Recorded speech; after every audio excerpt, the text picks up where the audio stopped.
The Conversation France. Voir du sens là où beaucoup ne voient que des choses. Dans ses mythologies, parues au milieu des années 50, Roland Barthes observait à la loupe le rapport des Français aux steak frites, au catch ou aux jouets en plastique. Pour lui, les objets et les grands rendez-vous populaires révèlent l'esprit et les affects d'une époque. Aujourd'hui, ces objets ont changé. Mais l'exercice n'a pas pris une ride et c'est Pascal Lardelier, professeur à l'Université de Bourgogne, qui se penche avec gourmandise sur nos objets cultes. Dans la rue, dans les transports, nous croisons nos semblables, casques vissés sur la tête ou coton-tige Bluetooth qui dépasse des oreilles. Nous ne savons pas ce qu'ils écoutent, ni même s'ils écoutent quelque chose. Ils sont là et ils sont ailleurs. Des premiers Walkman aux écouteurs sans fil, notre rapport à ces accessoires et à leurs usages a beaucoup évolué.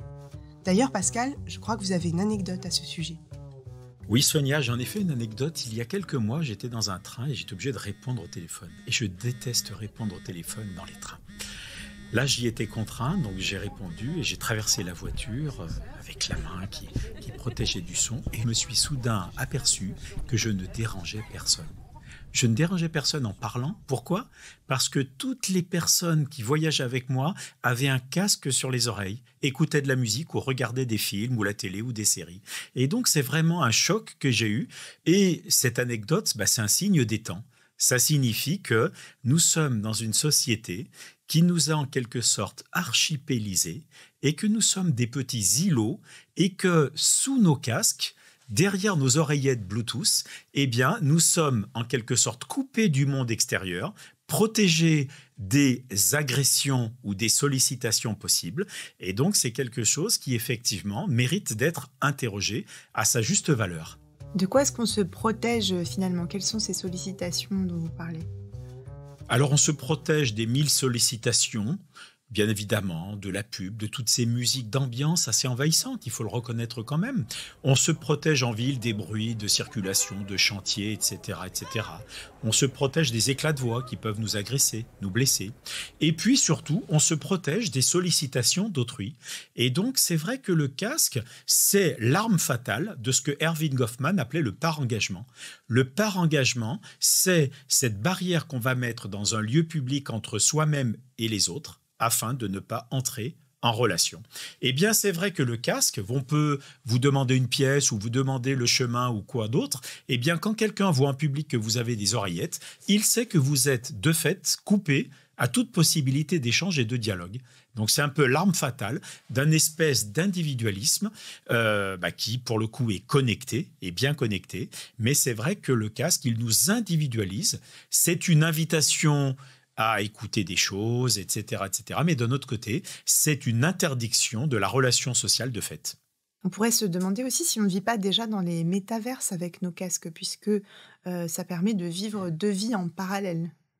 Oui, alors c'est vrai que le casque et le masque sont des métaphores de nos sociétés postmodernes et bientôt de cette société de cyborg, comme vous disiez tout à l'heure. On se souvient que dans l'Antiquité, le dieu de la communication, mais le dieu des voleurs aussi, il avait des ailettes, c'était Hermès Mercure. Et bien désormais, si on devait redesigner Hermès Mercure, on lui mettrait des oreillettes. Donc c'est vrai que c'est un dieu qui incarne cet individualisme connecté, individualisme parce que le casque, il entérine vraiment la consécration de l'individu roi qui, avec sa musique, ses podcasts, ses replays, et peut-être le nôtre de podcast pour le coup, mais d'un autre côté, qui est véritablement connecté à ses univers, coupé d'autrui, et notamment dans les lieux publics.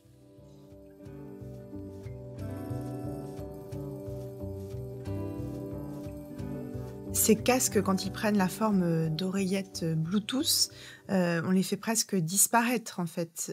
On intègre le casque à notre propre corps, on absorbe la voix en intraveineuse. Oui, on peut le dire comme ça, et c'est joliment dit. C'est vrai que les oreillettes qu'on voit de moins en moins, elles sont une fermeture au monde extérieur, une clôture véritablement, mais une ouverture sur d'autres horizons culturels, relationnels. On écoute de la musique, on regarde des programmes, on peut discuter, bien évidemment aussi. On a tous été, il y a quelques années, vous vous souvenez, un petit peu fascinés et même énervés par ces personnes qui parlaient dans la rue, toutes seules, avec beaucoup de gestes, avec véhémence. Et puis, ils étaient dans une conversation avec quelqu'un qui était loin de là, alors qu'ils étaient complètement fermés à toute interaction avec des gens qui étaient juste autour d'eux. Ça nous énerve aussi dans les trains, quand quelqu'un parle avec beaucoup d'emphase.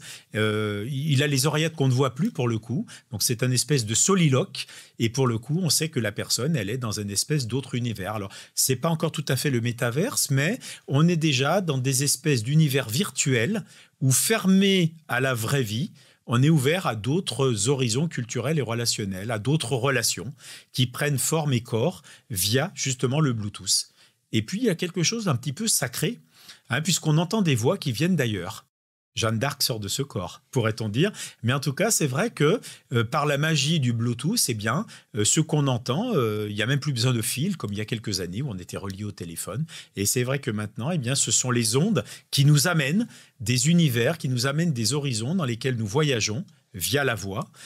Et puis, ça peut signer aussi, alors si on est un petit peu pessimiste, ça pourrait signer aussi ce que Roland Jacquard, disparu récemment, appelait des exils intérieurs. Et donc, c'est vrai que derrière nos oreillettes, sous nos oreillettes, nous sommes dans un exil intérieur, on le voit bien dans les lieux publics, où coupés de toute communication et de toute possibilité d'interaction avec autrui, nous sommes justement dans un univers intérieur dont on ne doute pas qu'il est riche, bien évidemment, mais en tout cas qui insularise un petit peu davantage le lien social. Donc un symptôme de l'ultramoderne solitude. On peut le dire comme ça, en effet.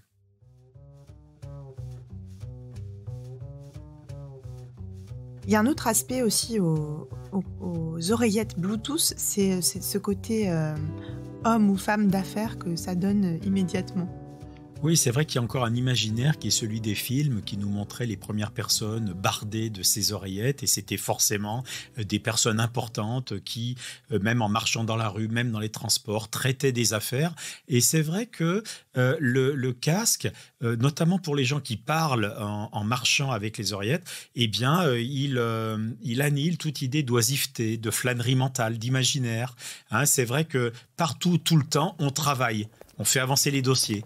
Et c'est vrai que c'est ce côté executive woman que l'on voit, avec des femmes qui vont se promener avec les oreillettes.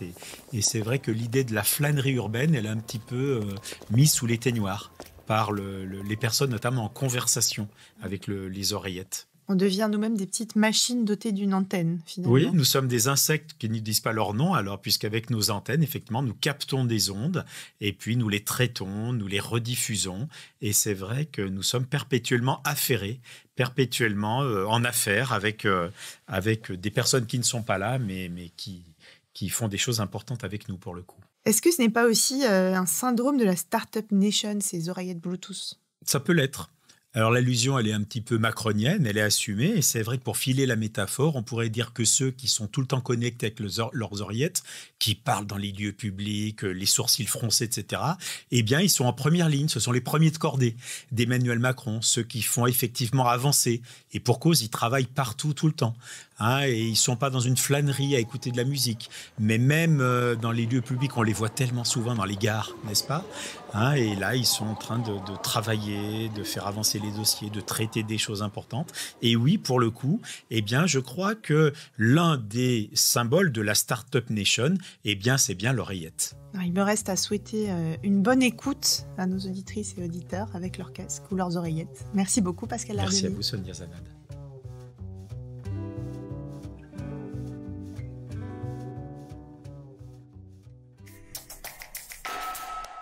The Conversation France.